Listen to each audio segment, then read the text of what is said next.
नमस्कार दोस्तों, आप लोग कैसे हैं। उम्मीद करते हैं अच्छे होंगे और स्वस्थ होंगे, मस्त होंगे। आप लोग अपने कामों में व्यस्त होंगे दोस्तों। और आप लोगों के बीच में मैं देवी गीत सुनाने जा रही हूँ। जैसा लगे कमेंट बताना, सब्सक्राइब करना, लाइक करना और शेयर करना और ढेर सारा आप लोग प्यार देना। एक कमेंट में आप लोग ज़रूर बताना। एक कमेंट से बहुत हिम्मत मिलती है दोस्तों कि अच्छा है, पब्लिक को अच्छा लगता है, बहुत खुशी मिलती। कमेंट आप लोग ज़रूर करना। धन्यवाद आप लोगों का। छोटी सी सीताला मैया आगिया के पातर हो, ओढ़निया ओढ़ी के ना हो, ओढ़निया ओढ़ी के ना। मैया घूमे घर से घर नवा हो, ओढ़निया ओढ़ी के ना।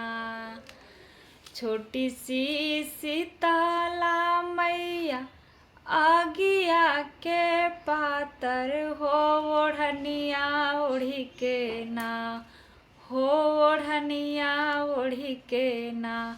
मैया मोरी घूमे घर से घर नवा हो, ओढ़निया ओढ़ी के ना हो, ओढ़निया ओढ़ी के ना।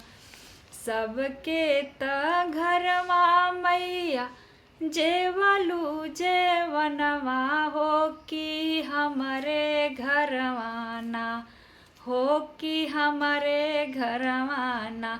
मैया मोरी जे में हलुआ पूड़िया हो, कि हमारे घरवा ना।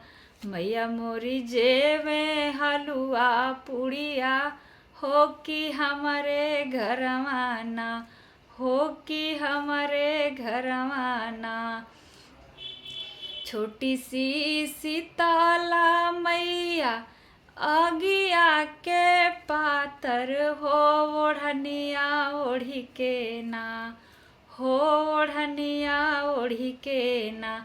मैया मोरी घूमे घर से घर नवा हो, ओढ़निया ओढ़ी के ना। छोटी सी सीताला मैया आगिया के पातर हो, ओढ़निया ओढ़ी के ना हो, ओढ़निया ओढ़ी के ना। मैया मोरी घूमे घर से घर नवा हो, ओढ़निया ओढ़ी के ना हो, ओढ़निया ओढ़ी के ना।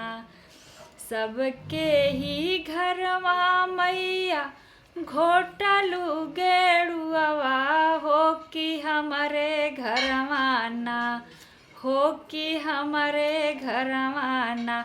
मैया मोरी भरल कलशवा हो, कि हमारे घरवा ना हो, कि हमारे घरवा ना।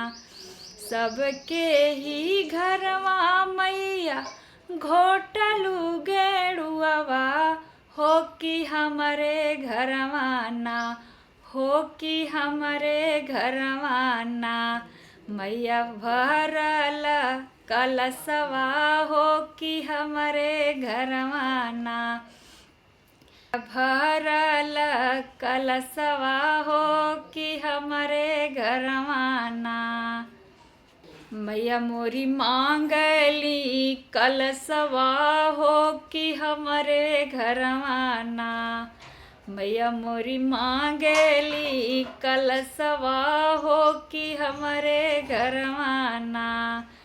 छोटी सी सीताला मैया आगिया के पातर हो, ओढ़निया ओढ़ी के ना हो, ओढ़निया ओढ़ी के ना।